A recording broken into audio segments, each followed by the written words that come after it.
This episode of The Skirt is brought to you by Archive, your favorite place to shop pre-loved and secondhand vintage designer handbags and accessories. If you've been looking for the bag of your dreams, but you hate hunting online, you're not sure if things are authentic, then this is your spot. You can find their website and Instagram in the bio below. Take it from me, it's better for your wallet and it's better for the planet. In the meantime, welcome back to The Skirt. This is episode 3. The topic today is ins and outs, and Sam and I are quite proud of this one. If you have been watching and following along, you'll know that we're sort of learning as we're going. So without further ado, please enjoy episode 3 of The Skirt. Don't forget to like and subscribe. Thanks for being here. Welcome back to The Skirt. This is episode 3. Wow. We're gonna have to start doing weekly. I think so too. Not yet, but the time is coming. We'll get there. Yeah. I'm Kinsley. I'm Sam. And yeah, thanks to all our watchers. Yeah, what were the stats? Okay, so episode 2 has a lot of curse words in it, and I think that messed with our stats a little bit. I could be wrong. A lot of kills. Yeah. A lot of Fs. A lot of Fs. Yeah. So I don't know if that had something to do with it, or if like YouTube just pushes up your first video, which I'm sure also has something to do with it. Mm-hmm. So they were a little bit lower. I think we came in around 80 views. Well, that's still, I mean, all things considered, that's still a lot of people to watch our little video. I know. I'm really pleased with it. We got another subscriber. Cute. And so, yeah. Yeah. It's like, this is the highlight of my month. Mine too. Yeah. So I'm really interested to see what happens. But yeah, I don't know if like playing the F, Marry, Chop game from the last episode had anything to do with it. It couldn't have helped. It probably didn't help. Even though we bleeped them all out. Yeah. They still knew. Yeah. They knew what we meant. Go back and watch episode 1 and 2 if you haven't done that yet. Definitely 2. If you have time, you could watch 1. But if you're picking between the 2, watch 2. Watch 2. I agree. Yeah. And yeah, this is episode 3. Yay. We are still figuring out exactly what we want to do every episode and how we want to do that. So, we picked one topic for this episode instead of like 100. Yeah. Just to narrow it down. Yeah. But you should definitely comment ideas for us to talk about. You could message us on Instagram, any of those places. I mean, I think we can come up with a lot of ideas, but I definitely want to talk about things that you guys want to talk about or what you're interested in. For sure. But yeah, I think this will be a more seamless, because like we said, we could talk about one topic for hours anyways. So for sure, we don't need to have 5 topics. I think it's easy to get wrapped up in the details of like, oh my gosh, how do we make it really succinct and make sure we cover all these topics and good transitions. But like, we really just need to talk. Yeah, it's going to be more fun for us. They're going to like it better. Yeah. We don't have to do anything else. So we're going to talk about ins and outs today. Fun stuff. I think that's a really good topic because for one, ins and outs are trending like crazy. Like anytime I get on Instagram or TikTok, I come across at least one ins and outs video. Same. And I think it's apt for us with where we work at Archive, which you'll probably hear a sponsor message. You probably have already heard it. And, the cool thing about what we do is that when vintage stuff comes through the shop, it's not trend-based. Like, we find what we find and what we think is cool. Mm-hmm. And that's why ins and outs is so apt, because at the end of the day, whatever you want to be in, as long as it's chill, is it? Yeah, agreed. And whatever you think is out is out. Yeah, we make some hot takes, and obviously these are personal opinions. Mm-hmm. If you disagree, please troll us in the chat. Definitely tell us if you think one of our ins is out and vice versa. But there's definitely some takes on here that have absolutely nothing to do with fashion or designer. For sure. Because any good ins and out list, there would have to be some random stuff on there. So many things are in, so many things are out. Yeah. But maybe just like a cool episode to examine why we think things are cool and why they're not. And maybe what's happening around us determines what we think is cool. For sure. Again, going back to trends, we talked about micro trends in the last episode a little bit, which was fun to delve into. Mm-hmm. So yeah. Should we start? We should. But before we do, actually, I was going to say, I just wanted to ask you what you did this weekend. Okay, so my boyfriend's parents were in town. Oh, yeah. Okay. We went to dinner. Mm-hmm. Oh, we watched White Lotus. Oh, my God. Yeah, we watched White Lotus on Sunday. And then they came. It feels like a weekend. Today's Wednesday. I know. They were here Monday through Wednesday. So we went out to eat and we did the underground Cincinnati tour. I was wondering where you were when I saw that picture on your story. I got so many messages. People were like, I thought that was the Mockbee. I thought it was the Mockbee too. Yeah, I was like, no, but same vibe. The Mockbee is like, if you don't live in Cincinnati, it's like a famed venue with these tunnels, these stone tunnels. I wish I knew more of the history behind it, but they hold raves there and shows. Like a lot of metal shows take place there. I've been to a few good Mockbee shows. It's really become more like refined. Like I feel like when I first moved to Cincinnati, it was really rough down there in the best way. Yeah. And now they have like a bar and all this stuff, but it's still a really cool place. But it was fun. We were like 30 stories underground, I think, and just like these old beer cellars essentially. So that was cool. And then I just hung out. Okay, I love it. Yeah, what do you do? It's a really good question. Let me think. What did I do this weekend? I also watched White Lotus, which I have so many theories on. Oh, well, oh my gosh. Tell me. No, we need to do a White Lotus episode at some point. We should do like a White Lotus recap at the end of the season, maybe. I have theories. Yeah. Well, what's one of them? Well, I think it's really interesting. First of all, Parker Posey's character is best. My favorite. Amazing. I love her. Yeah. Yeah. I have a really hard time not imitating everything she says. Yeah. She's perfect. The people's princess. She really is. Oh my gosh. Party Girl is one of my favorite movies, which she was in. And if you haven't seen that, love it. The clothes are unreal. Okay. Unbelievable. I need to watch it. When she speaks perfect Thai, I think, and this could be completely wrong, I think that she might know that they're running from something. Like her husband. I think that Parker Posey, Victoria, I think that she already has an inclination that something was going wrong. Thailand was a super calculated choice. She obviously speaks Thai. Mm-hmm. And I think her character just knows more than she lets on. And perhaps that was way more of an important decision for them to go to Thailand than they're like letting on to their children. I could totally see that. I mean, she's just like playing dumb, but she knows what she's doing. 100%. She knows what she's doing. What if she knew that something was about to go down? And I don't know. What's the couple with the couple we love? With Walter Goggins? Yes. And I cannot remember her name, which is such a disservice to her because she is also another one of my favorite characters. Sex Ed. I love watching her. I think she's amazing. I'm obsessed with them. And I too. I really want to know what he's doing, what he's got going on. Some crazy thing is about to go down with him. His character is so interesting in this show because he literally lets nothing on. Mm-hmm. Do you know what I mean? Mm-hmm. His face looks the same in every single episode. Yeah. No matter what's happening. He's about to explode, though. Uh-huh. I feel like he's going to lose it about something. One of the questions that we asked after we did our episode watch on Sunday, I was like, what do you think are who do you think are the characters that are going to interact? Because they intertwine at some point. Right now, they're still all in their little groups. Mm-hmm. But who do you think is going to come together as far as the characters go? The three siblings? Mm-hmm. One of them is going to hook up with one of the three ladies. Okay, interesting. That's what we were saying. I agree with that. I wanted the brothers something. Well, that brings me back to the part of this theory about Victoria. She did not want that woman to have recognized her. Yeah. Something happened at that. Something either happened or she's like, shit, someone knows that we're here. Yeah. That has ties to our life back home. Oh.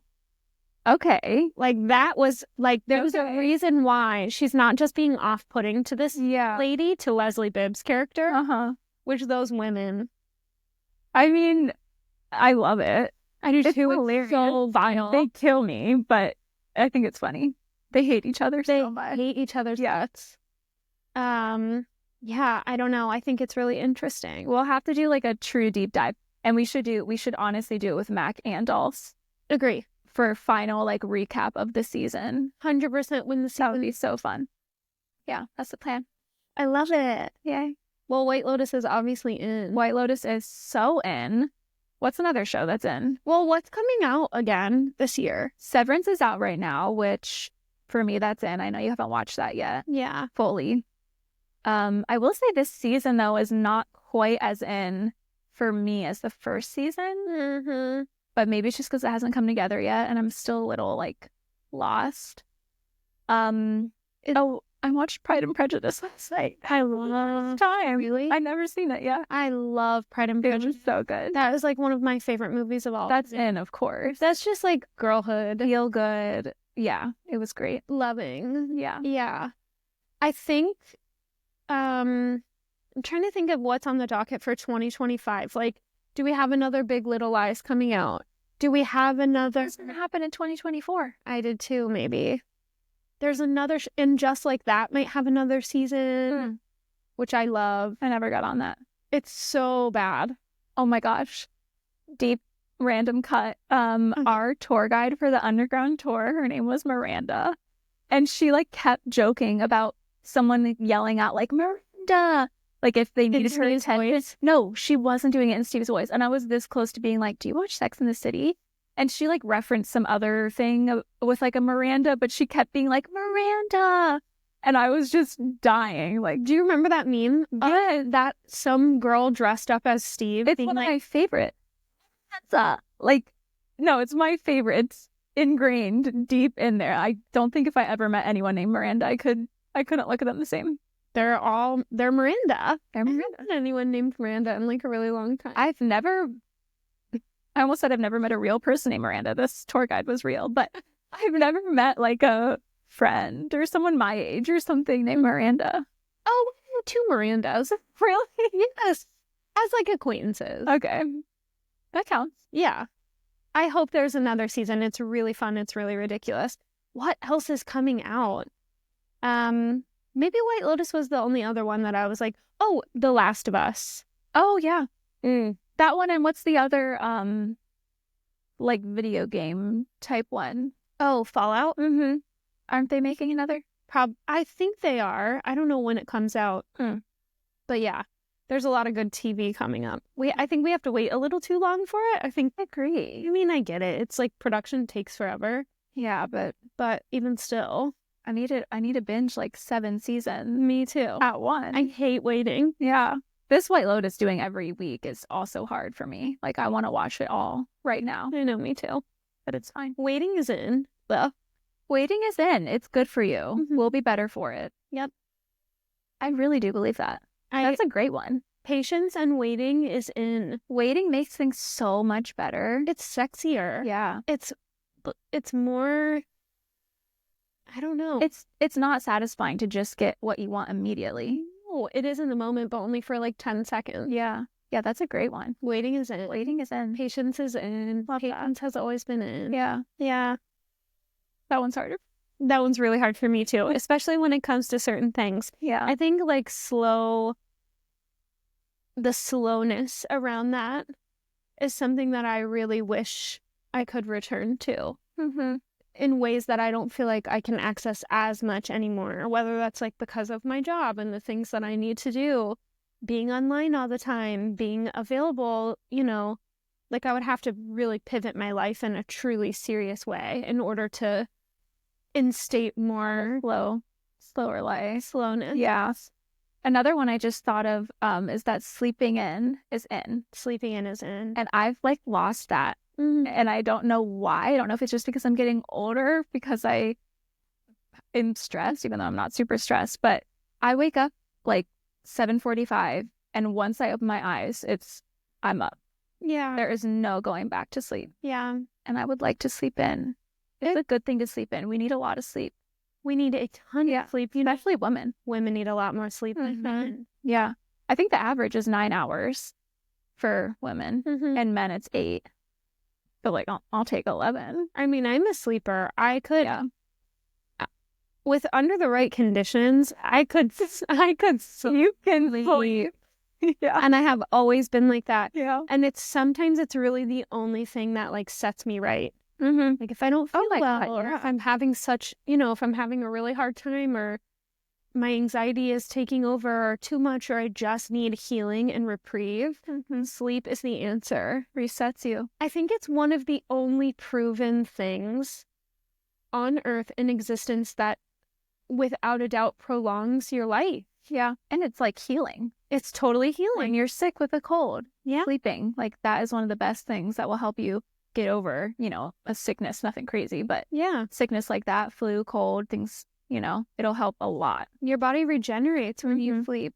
Yeah. I also think it's really interesting when I was, I've been looking through other podcasts a lot and just paying a lot closer attention to what people are talking about. And obviously there's also like the algorithm involved. So I don't know why I keep getting served this, but I keep seeing videos where people are commenting like, oh yeah, I get up at 4:30 in the morning.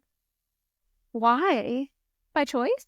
Yeah, to fit more stuff into their day, and don't get me wrong, they go to bed. I don't know. I guess I didn't get that far. But if you are a person, and I'm not this kind of person, I don't know that you really are either. I can't tell yet. If you are a person who likes to get up early because it's like, oh, it's a good start to your day and you have things, or maybe you prefer the morning over the evening and you like to go to bed early at night, and then that's not what I'm talking about, just to be clear. I'm talking about this really almost mindless hot take productivity obsession of like, oh, in order to be my best self, I have to get up at 4 a.m. because I have less worth if I go to a workout class at 8 versus 5, or even 6 versus 5, or like, I think there's some really weird stuff. I mean, it's like, in a way, it's just, and this is just social media, they're just like projecting that they have it together and that, they get all this stuff done. I get served those videos a lot, and a lot of times, once again, this is no shade for people if this truly works for you, whatever, but a lot of times they're like super wealthy moms who are like stay-at-home moms, and they'll like, post the video, wake up, do their like castor oil removal, full skincare, run their like shark mop, and like they're showing everything, and then at like 5 a.m. they go for a 3-mile run, and that it's just like all these things that it's like, this is not realistic for people. Totally. That is not real. It's an impossible standard. And if you are trying to do those things just to be a part of like a certain echelon, then you're not really reaping the benefits of what you're supposed to be doing those things for anyways. Sure. Also, it's like a productivity kink. Yeah. In people, it's like an obedience thing. Have you seen the video of the guy who's like, this is ridiculous. He's like, I go to bed like 3 times in a day. It's like he goes to bed for 3 hours, and then he's up for 4 hours, and then he goes to bed for 3 hours, and then he's like, so in one day, I've lived 3 days. Your week for me is 1 month. And he like thinks like he's altering time because he like takes naps, essentially. I have never seen that. It's really funny. I'll find you the video. Good for taking naps, I guess. But he doesn't view it that way. Like he thinks he's like, he thinks he has 3 days in a day. And it's that same productivity thing. Like he's like, I'm getting way more done than you. Ultra productive. Yeah. Which I think is really like kind of scary and bizarre. To be so obsessed with productivity. Not that we shouldn't be getting things done. Rest is so important. What's interesting about that is that I have seen videos or people talking about how back in medieval times, that's how they would sleep. Oh, like they would wake up, they would sleep in like shifts. Huh. And so it kind of worked that way too. But I mean, that's a whole different, the lifestyle is so much different. Yeah. I'm not saying one way is right over the other. I just think it's really bizarre that a strange part of wellness culture has to do with getting up at the ass crack of dawn. No, I know. And I mean, I think the priority should just be get enough sleep. Like whatever time you go to bed, whatever time you want to wake up just a lot, at least 8 hours. Yeah, whenever you can. Yeah. Yeah, I agree with that. It is on health for sure. And yeah, not real people. Shade. People who live an average lifestyle. Like, it doesn't work like that. You can't get up at, I have no children.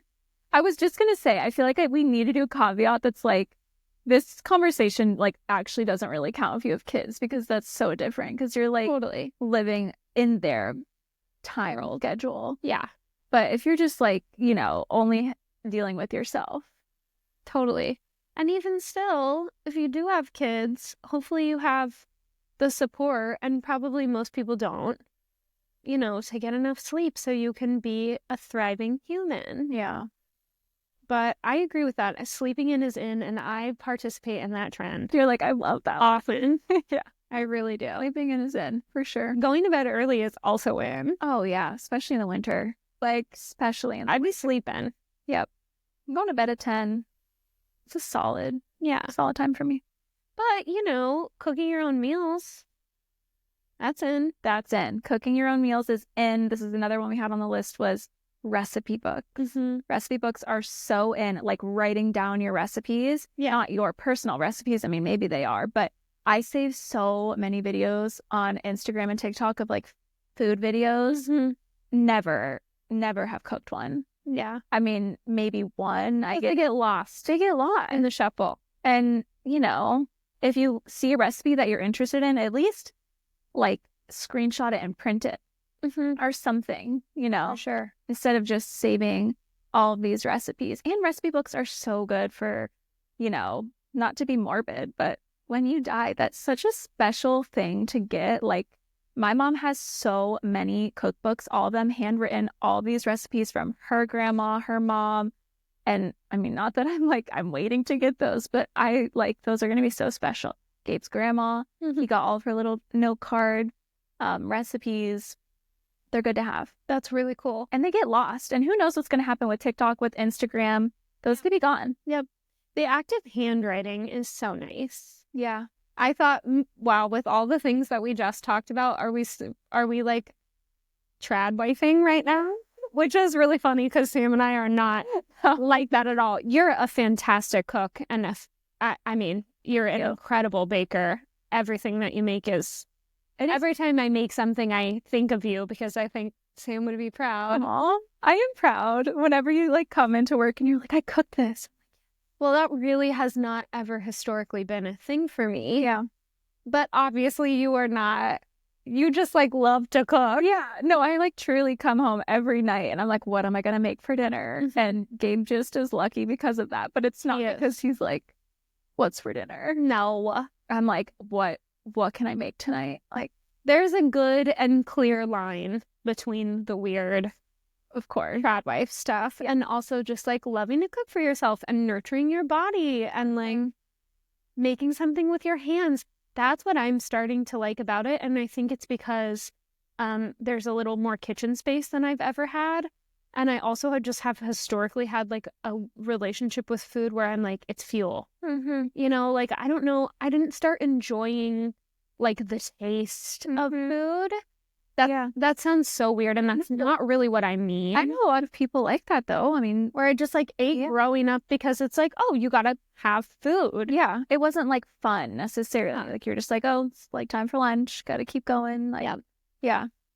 And there's something really, really nice about that. Yeah. Once you get into it a little bit, I think it's so therapeutic, and experimenting can be so fun. I hate the grocery store. That's where we disagree. I know. I love a grocery store. I mean, it has to be the right time of day. Totally. Can't be busy. It has to be the right grocery store, but I love a grocery store. Oh my God. And in fact, I want to go alone. I used to really want to go with my boyfriend because it was fun for us. Let's go to the grocery store. Let's cook dinner together. Now I'm you're going to hold me back. You're going to be let's go. Yeah, don't weigh me down. I just want to stroll, pick out little things that I want. I love it. I love the grocery store. I think I might come to enjoy it more. Maybe I never will, and that's totally fine. Maybe you just haven't found your store. I it's not even the grocery store that I don't like. It's like the act of shopping for food, which is so crazy because You love shopping. to shop. Well, maybe I do think it'll change now that you're cooking a little bit more, and now that like you might start having more of a reason to go to the store. Like you're like, oh, I want to get these very specific ingredients. True. That I can only find at this like certain grocery store. I don't know. Okay. Going back a little bit and talking about the recipe thing, I have been using a traveler's journal because it was a Valentine's Day gift, a very thoughtful, special Valentine's Day gift. And I've beaded it, which is really cool because I like to bead everything. And that it's just synonymous in my brain. Like writing down something, not something that's meaningless, but something that's almost like mundane. Yeah. Or like just very average things. Obviously, journaling has never, ever, ever been out. But just a reminder. It's just a friendly reminder to everyone that it's in. Just handwriting stuff. Yeah. And collecting things in your own handwriting. And the thing that I'm noticing, because I just struggle with remembering small details, especially day to day, things just stick in my brain when I write them down, which is like the classic old trope of what the teachers say. Handwrite your notes. Yeah. And I find myself wanting to do it. I've been trying to get up and write in my journal and like plan for my day or plan for my week. And you saw it's so special because it has all these sections and I can't wait to like cut stuff out and tape it in there. It's such a good practice too, like having just like routines, even though sometimes routines can be really annoying and feel like they can turn into a jail sometimes, but routines are also so good if it's a fun routine and like waking up and being like, I'm gonna journal for 20 minutes. Yeah. Whether it's like just free writing or like you said, your list, like whatever. Did you ever read or hear about the artist pages? Or no, the artist way? Okay. Dochi, Dochi. Of course. She did the artist way. So the artist way is this book, and I'm blanking on the author. I have it at home, but we'll pop her up. Yeah, we'll pop her up. And it's this incredible book that is essentially a recipe for unlocking creativity, especially if you're a person who likes to create of any kind, like whatever your medium is. And a huge part of the artist way is morning pages. And so you're supposed to sit every morning and write. It might be a number of pages, or it could be for an amount of time. And you're just free writing. So you could be like, the sky is more gray than it was yesterday, and my cup is blue, and I'm having coffee, and it tastes kind of bad. You just write, and you hold yourself to this sort of responsibility of getting up early and writing, no matter what you have to do. And then you tuck your pages away in a folder, and you don't ever look at them again. And I know that there are so many other processes within that book. I want to do it. I have it at home. I should do it again too. I tried to start it and didn't have enough discipline, honestly. When I started it, whenever that was, maybe like 2 years ago. And Dochi credits that I'm not sure if she credited it. I'm sure she talked about it and, someone brought it up. But before she got really big, she did the artist way. What an icon. Oh, what an absolute icon. She just opened for the D-Squared show. I saw that. Insane. Everything she does is amazing. Yeah, she is in. Denial is a River. That music video, I don't know who produced it, but we're going to figure it out. Find out. Insanely cool. Yeah. Just awesome. But it's so cool that she kind of like brought this resurgence back to the artist way and journaling, even if you're not doing the artist way and you're not doing morning pages, it's just a way to like free yourself up a little bit. And like something that you said in there just made me think about something that Gabe and I just talked about. You said that you like write it down and then you put it away, never look at it again. I only do that. Do you go back and read your old journals? Sometimes. It depends on it depends on what I'm trying to access. Because what I realized is that sort of in the way we're talking about recipes, I save like a lot of poems on Instagram or sentiments that I want to remember, or an author or like a director, an artist or whatever. Yeah, okay. And a lot of times what my journaling will be is like, I'll either go back through all those things that I digitally saved and write them all down in a list so that when I look through, I remember. Okay, that's, yeah. And I would like to get to the point where I have my journal on me at all times. So instead of saving it and going back to it, I immediately write it down. Yep.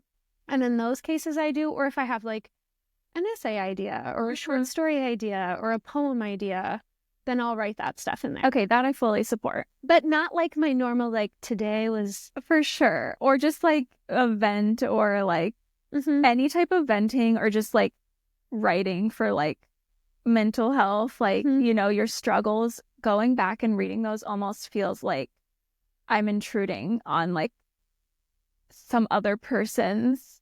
Interesting. Like it feels so, it doesn't feel like I wrote that, even though I wrote it. Just going back and trying to read that, I'm like, that is a different person than who I am. I feel so uncomfortable reading them. I'm sure that that is probably a really shared experience, and that I also feel that in my own way when I read that stuff. I know that there are certain types of therapy where you write down some of your, whether it's really painful experience that you had in your life or whatever, and part of that therapy is to go back and read it, almost like you reread it. It's interesting thinking about it, though, as though it's someone else almost. Yeah, I mean, I'm sure it could be beneficial for me to read it, which obviously I have. Of course. I mean, it's not that I don't ever read it, but it just feels wrong. Yeah. But you're like, no, get that shit away from me. Yeah, like, no. Please no.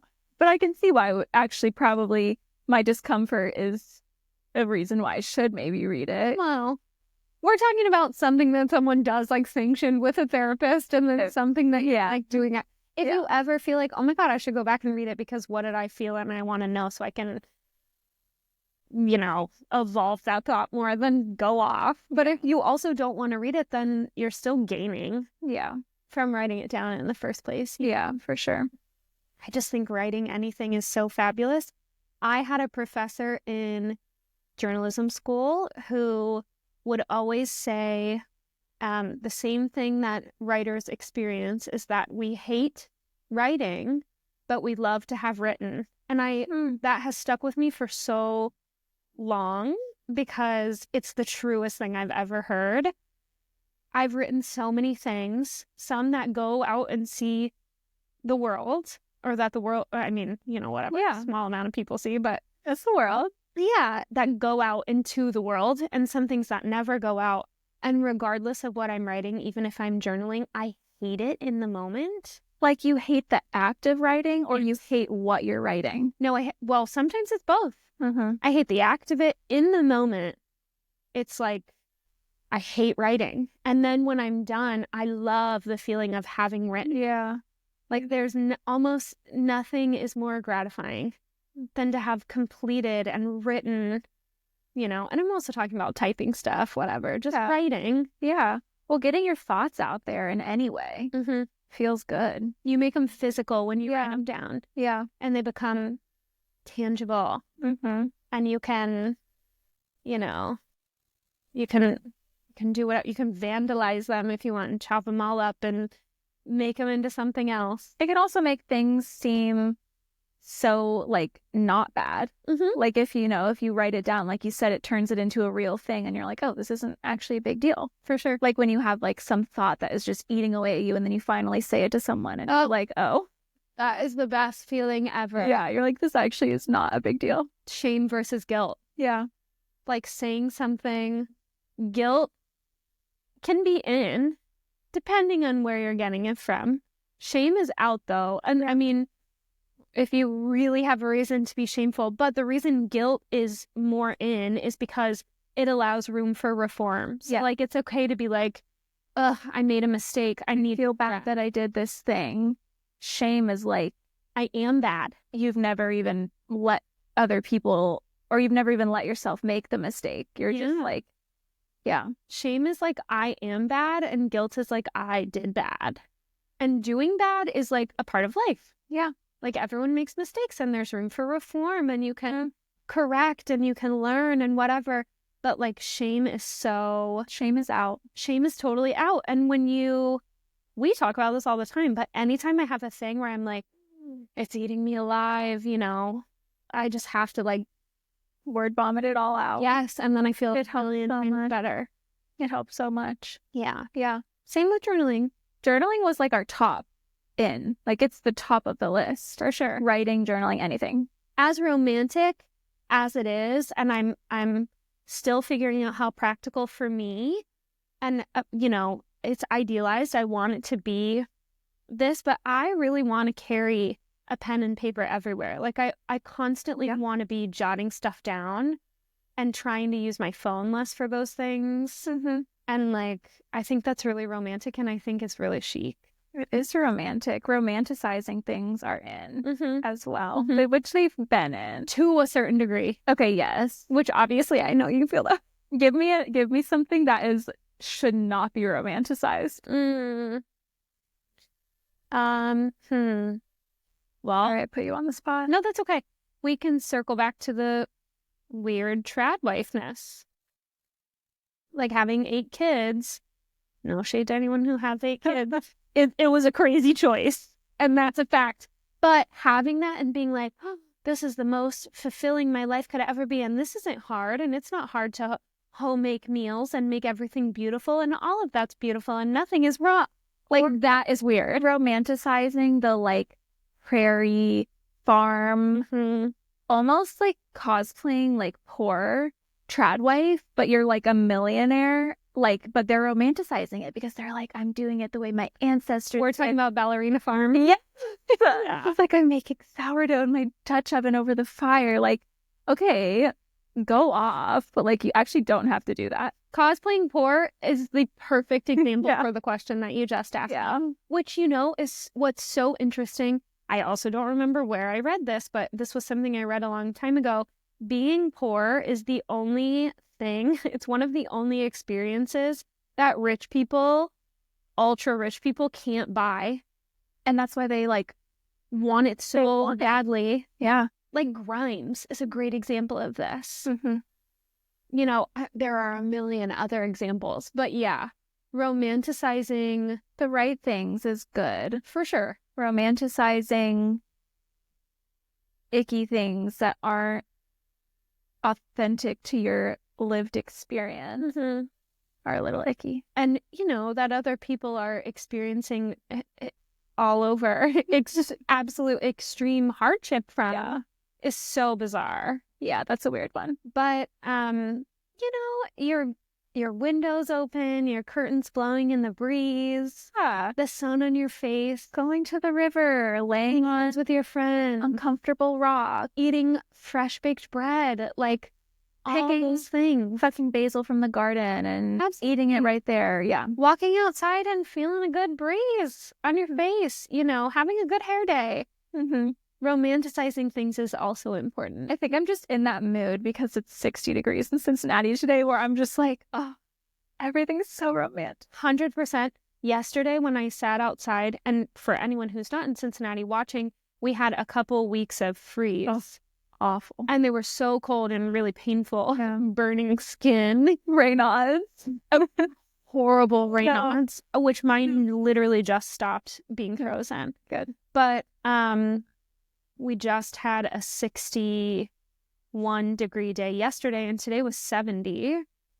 And I sat outside in the sun yesterday and worked outside, you know, with my face like this. Yeah. To the sky. And I want to get burnt. I was like, I'm alive.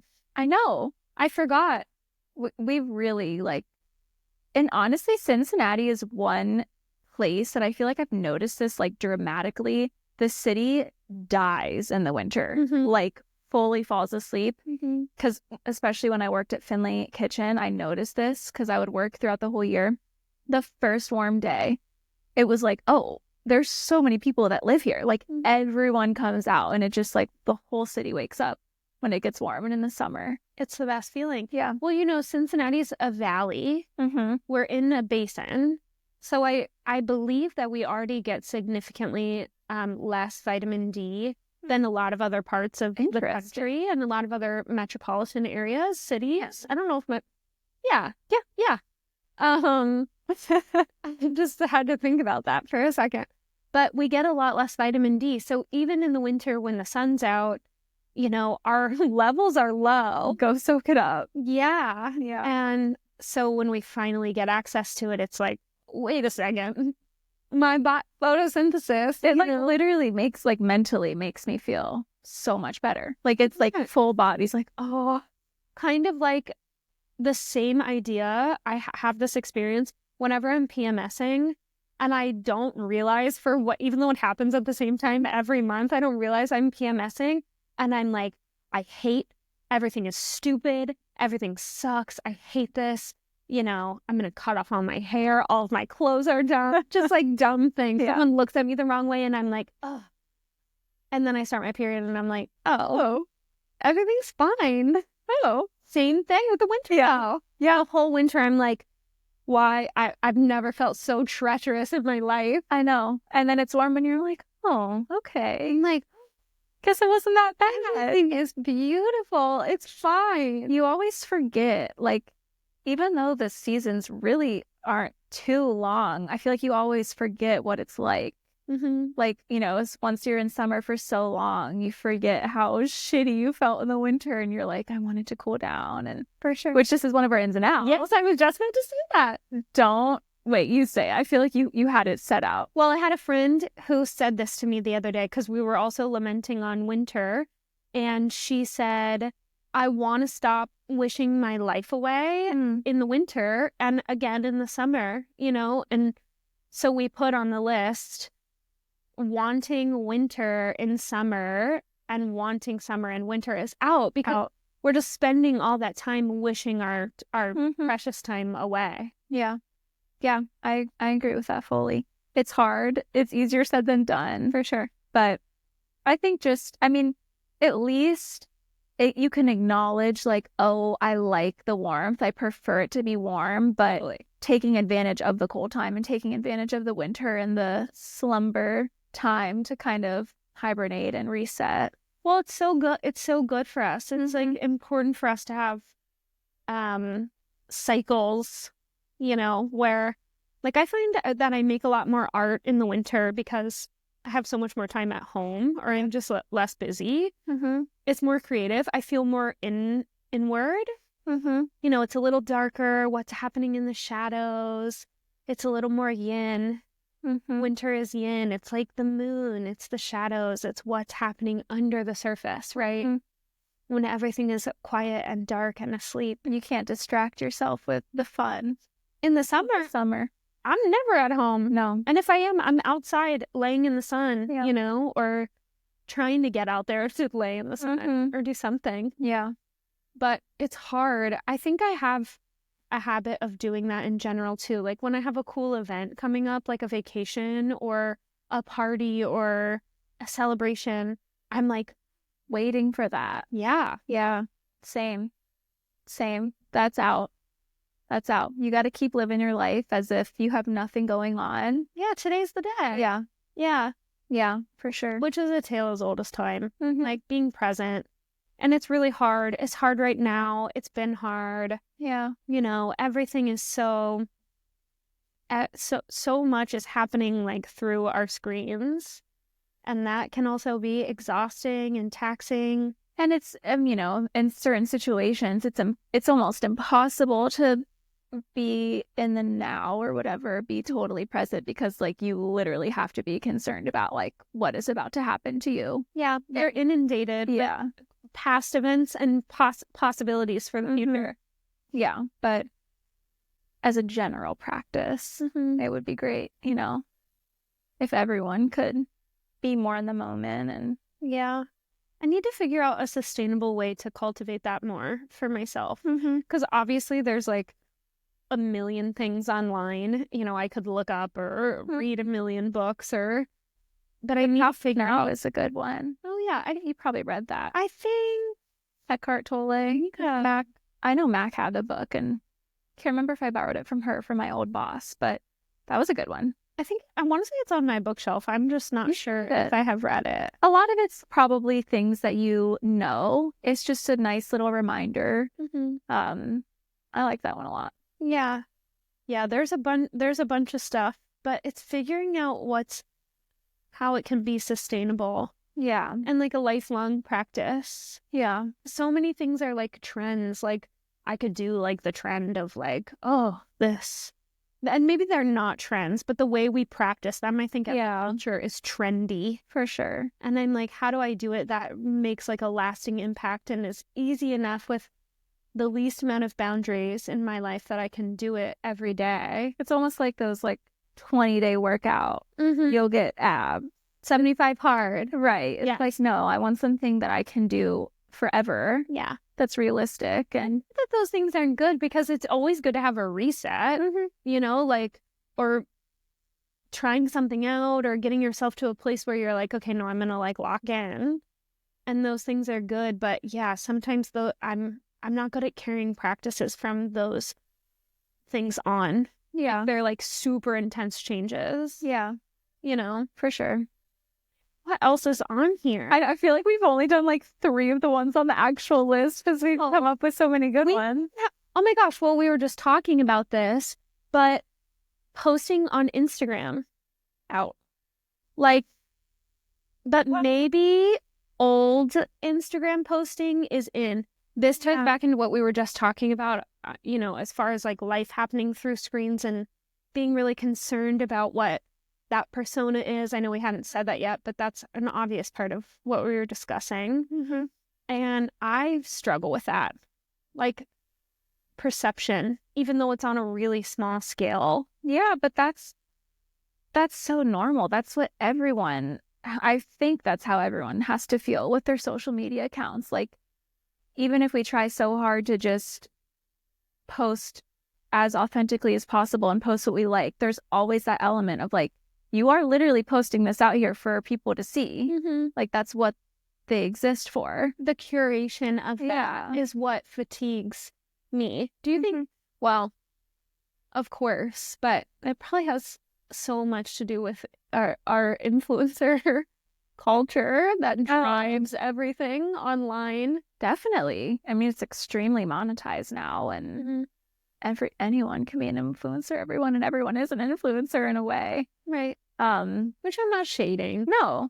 And like, it's also complicated because there's so many people who are legitimately running businesses on social media, aka archive. Like, obviously we have to curate things in a certain way, or if you're trying to sell your product, but for personal, I recently just started posting stories again, but I haven't posted a post in years. Like, my last photo was from Michigan 2 or 3 years ago.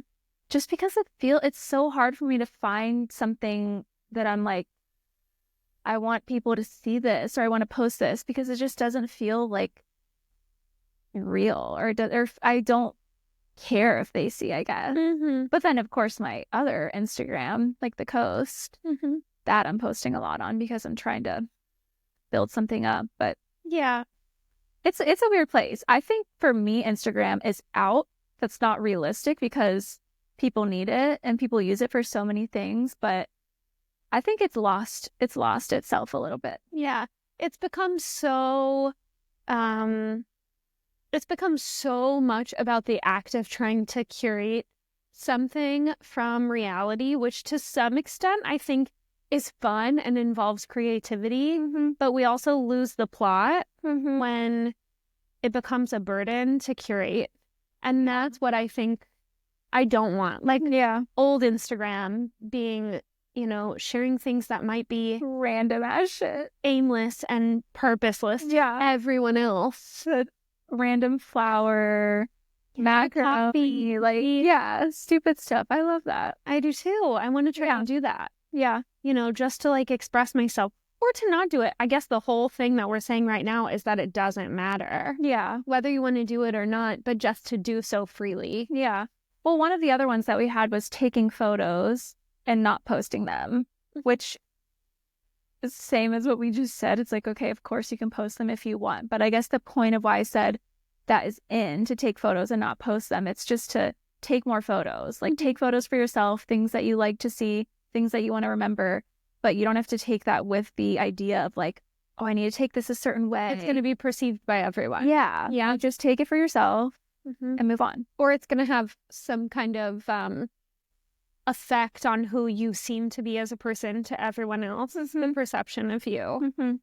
I, for whatever reason, am coming out of a phase where I never take any photos. I've gone on so many vacations, and I'm not even saying that as a good thing, because when I look back, I wish that I had more.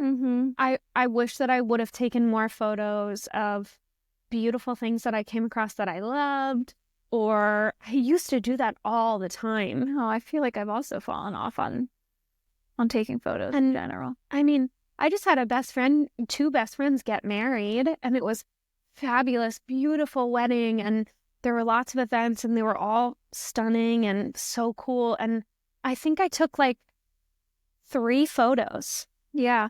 I mean, in a way, that's good. And I honestly, similar with the wedding that I was in, I feel like it was different for us because we were pretty involved. So like we actually legitimately were like doing things and like really in the moment to not be taking photos. But in a way, I think it's good because you're just enjoying yourself.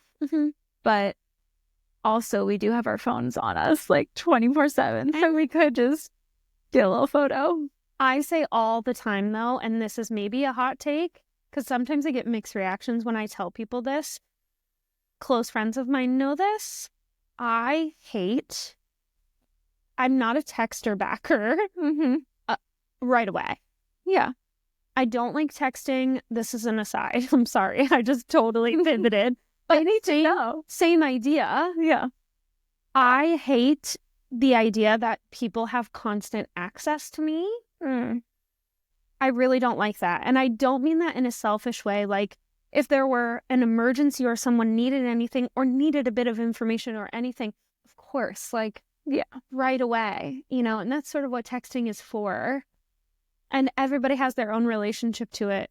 But in the same way where it's like, oh, I'm just trying to be here and really enjoy, I kind of feel that way about texting. Like, if I have people get upset at me for not responding right away, or especially for something irrelevant. Yes. Like, I'm just living my life. Also, like, just because I have a cell phone does not mean that at any second of any given day that I'm not doing something where I'm not trying to look at my phone. And I really struggle, I've never been diagnosed with ADHD, but I'm sure, whatever, having a phone makes it worse anyways. But I have to get in flow states to get stuff done. And so even throughout the day, even if I'm just sitting there working, like, unless it's a crucial text, like, I will not respond because it'll take me out of a flow state. And then I'm like, you can't even look at it really, because then you just start thinking about what they're saying and like, how do I jump back in? I really want to make sure I respond with intention. Like, I want to respond intentionally. Sometimes that stops me from responding to text right away. So texting is out for you. Texting is out for me unless it's like, hey, I'm 15 minutes away. Are you there? Okay, yeah. Or it's like, hey, there's an emergency. I need you to call, I need you to come here. Whatever. This one is not really an in or out, but it's more like a this or that. FaceTiming or just phone calling. Phone call. Okay. Over FaceTime. I almost want to say FaceTime.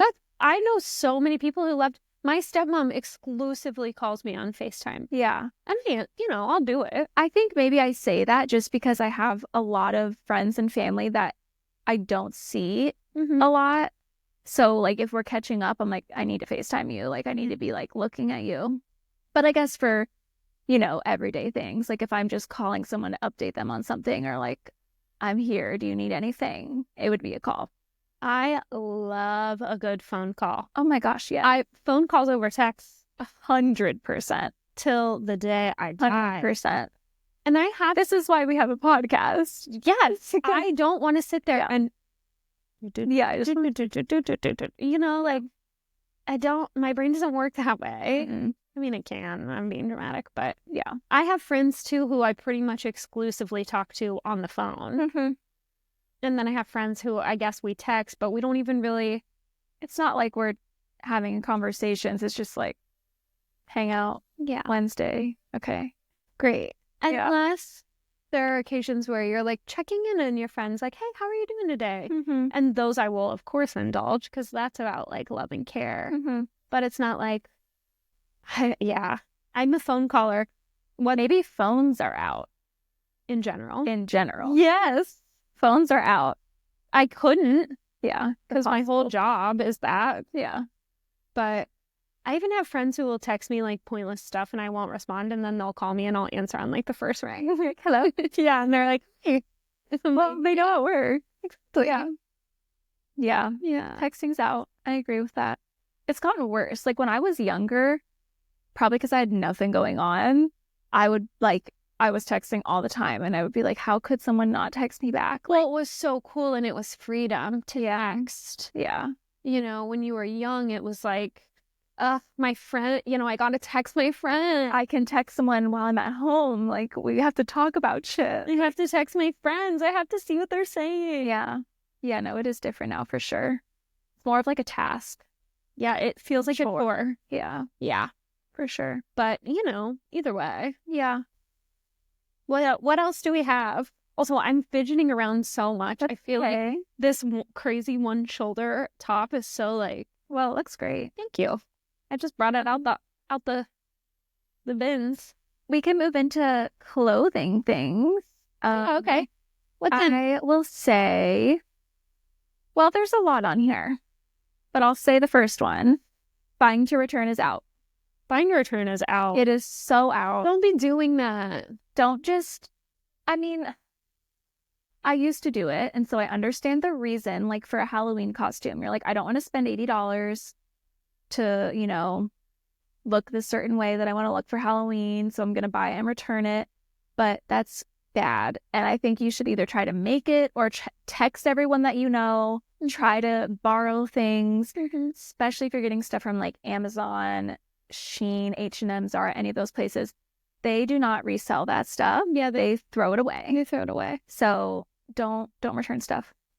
Having clothes in your wardrobe that you wear for years and years and years and years is so cool. Yeah. To me. So that's how personal style is built. Like, definitely. When we have a piece that we wear and it's like a moniker for us, you know, and that's so cool. It's amazing to have something on your back that you've been wearing since the dawn of time. Like, and you like recognize people with like certain things. Like there's probably random pieces of clothing that if I held it up to one of my friends from high school, they would be like, that is so Sam's like shirt or whatever. Sure.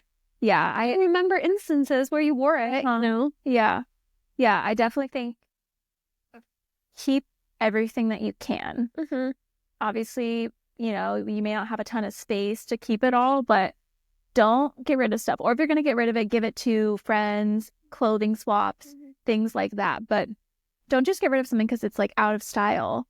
Everything comes back. We've seen that just in the last like 2 years. So you don't ever have to be in style. If you style, then you've got style. You have it already. But I mean, there have been times that I'm like, oh, I don't wear this much right now. I don't like it that much. And then 3 years later, it's like the best thing in the world to me. And I wear it every day. Yeah. Well, I also think on that note, what I really love to see in dressers that I admire is people wearing stuff that's like visibly worn. Like I think having worn in clothes is really cool. And, you know, I know that like obviously function plays a role in that to some degree. But yeah, mending stuff if you're able to, or when you can visibly see. I think something that fatigues me is like, okay, we look to all these people, these influencers or stylists or fashion people, and every single outfit. And granted, some of these are like gifted outfits if we're talking about like people going to a runway show or whatever. But everything is so crisp and brand new and clean, and it's almost sterile. Yeah. I want to see you in something that you patch that shit up, that you love, that you've worn. Yeah. Well, that goes in kind of to one of my ins, which was wool, cashmere, 100% cotton. Like all of those materials, especially if you're getting vintage things or thrifting, those will last you so much longer. So you can wear your piece for however many years. Natural fibers. Yeah. And they wear better. Yeah. Wear. If they can be accessed, then 100%. Yeah. Because also all the stuff, I mean, this is no news to anyone. I think our generation as, you know, as we are, our thing is microplastics. Like, Oh my God. that is really like our big health, one of our big health crises. Microplastics are in everything, and they're in so many clothes. Yes. Like workout gear, that is nylon a micro, or is nylon a type of plastic? I mean, most synthetics are made from petroleum. Okay, yeah. Well, I remember those like nylon jogger pants that I had once, and they were from California, and it said on the tag, there was like a disclaimer that was like, oh, 100% nylon has been linked to some cancer, blah, blah, blah. I'm not a doctor. Please don't like come at me. Literally had the tag on the pants. And it was like, wear with caution, essentially. It's so horrendous. But Yeah. too, what's interesting, workout clothes specifically, and like tech clothes, and we're sweating in those things. Our skin is our largest organ. Absorbing it. Yes. Yeah. And so if for no other reason, wearing natural fibers, if you can, and that stuff is expensive unless you're thrifting it. So Yeah. that's always a thing too. Like we have to consider that in the mix. But it's so bad for you to be wearing petroleum. And that's the stuff that never goes away. Nope. But you're amazing old found items that you love and you wear and wear and wear. Raid your mom's closet. That your mom's closet. And that's where you're going to find. Or your best friends if they're okay with that. That's where you're going to find the wool sweaters and because they made things better back then. They did, 100%. Yeah. Yeah, borrowing and sharing is in. Granted, what's in as well with that is like respect for other people's things, which was never out. So, that's like a yes. Yes. But if we're going to be sharing clothes and taking care, but I love sharing clothes with my friends. And taking care of your own clothes. Mm-hmm. Like you said, if your stitching starts to come out, get a little, even if it looks bad, get a little sewing needle and some thread and just like stitch it up. I love that. Try to keep it going. And it just becomes you, it becomes a part of you, and you put something into it and you love it more for that reason because you give it more care. Yeah. And you're customizing also. I love customized. I like to get a little bead. I love to sew everything up and charm everything. And yeah, you're good at that. Cut stuff up. You should put a photo of the dress you made for your birthday. That is like my dream dress. Truly, I'm obsessed with it. Thank you. Obsessed. It's crazy because it's made from all these like little silk. I spent a lot of time, more money than I really had at the time to spend on that. Yeah, I spent a lot of time, which was fun actually. Yeah, and I probably did it like a really stupid way because I'm an amateur sewer. But I got these rolls of like raw silk that's like shimmery off of Etsy, and they're expensive. And at the time, I was definitely like not in a position to be buying it. But it's your birthday. But it was my birthday dress. And if you watched the last episode, you'll know you love birthdays. I love birthdays. It is the best holiday. I love celebrating the birth of someone. Yeah. And the existence of someone. It's a fun one. It's the most like meaningful one. All the other ones are like random. You were born? That's amazing. Yeah. That's so like cool. That is cool. You're here. Okay, that's scary. That we don't that's not we didn't mean it like that. Not at all, actually. But yeah, I love birthdays, and I love a birthday outfit. Yep. And I love a birthday tradition. Yep. And so it was all these little squares. But what's crazy is all the edges are raw, and it's like all these squares, these silk squares. Why can't I do a square? These silk squares that were cut up, and I just sewed them together. And so the edges are like all fraying. So I don't know if the dress is even a dress anymore. Where is it? It's somewhere.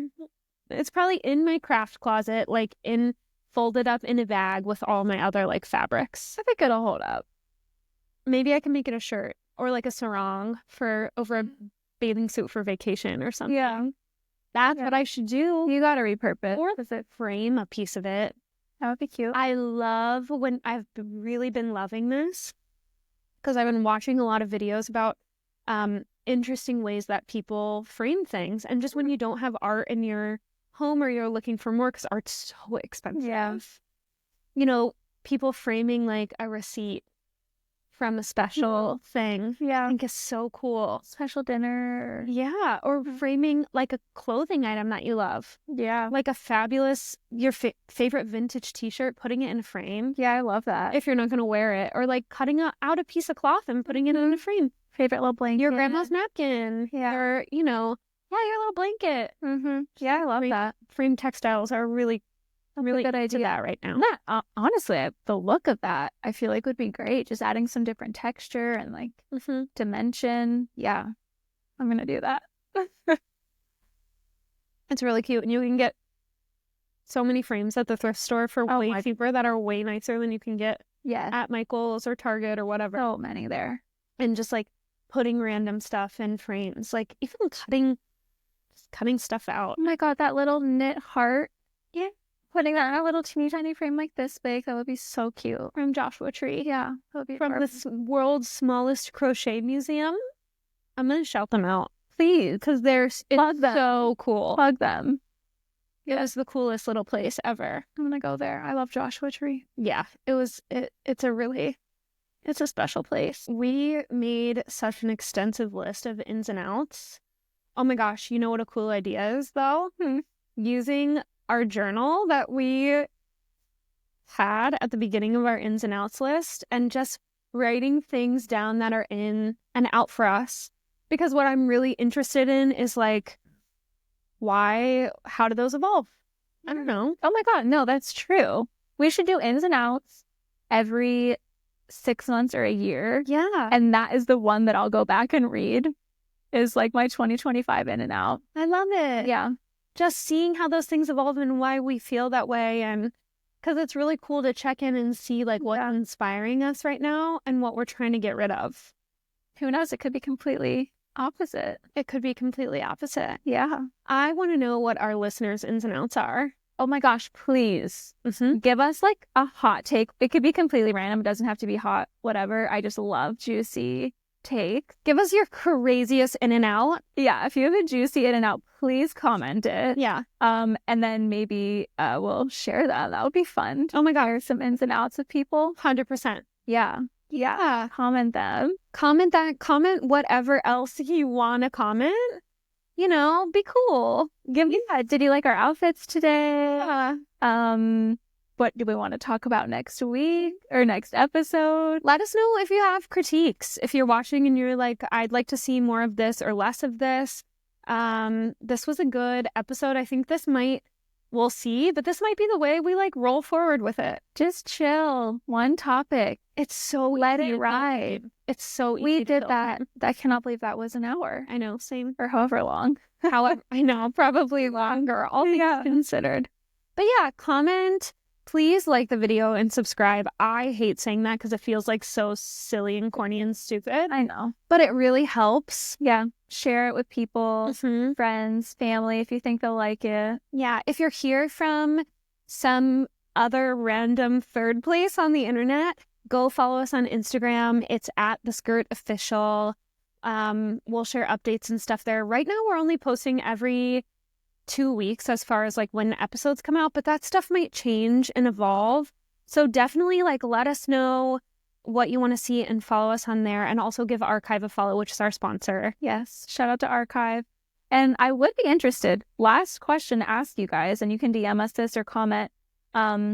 Would you like shorter videos or do you like longer videos? Great. What's your vibe? Because we've dabbled with some 3-hour filmings. We've dabbled with like a 30-minute. Let us know what you like. If this is too long, I don't know how long this video is going to be, but let us know what time frame you want for videos, and we'll try to make it happen. If you love Pre-Loved Designer, if you just need to listen to two people talk about silliness, if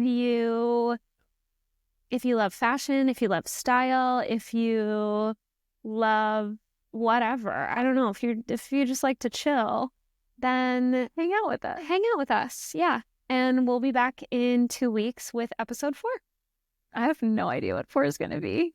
We got time, but we're going to have to figure it out. Yeah. Yeah. Thank you, guys. Thanks, guys. Bye.